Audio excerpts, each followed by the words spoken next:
A day in my life in Manila bago tayo bumalik ng barko. Ano nga bang pinaggagawa ko dito?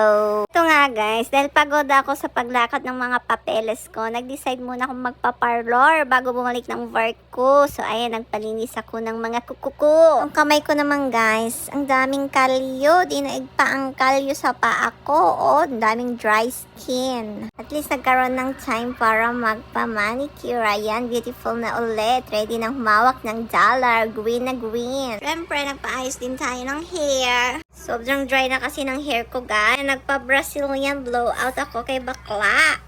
Tiis ganda nga lang kasi masakit sa mata. So, eto na nga siya, guys. Ganda na. Ayan, ready na tayong rumampa. So, eto guys, rumampa nga kami dito sa Tomas Morato sa Yakikai Korean restaurant. O, di bang sarap? So, eto guys, treat ng ating kumare na si Hana. Bagong baba kasi ang aking kumare, kaya eto, nag-treat siya.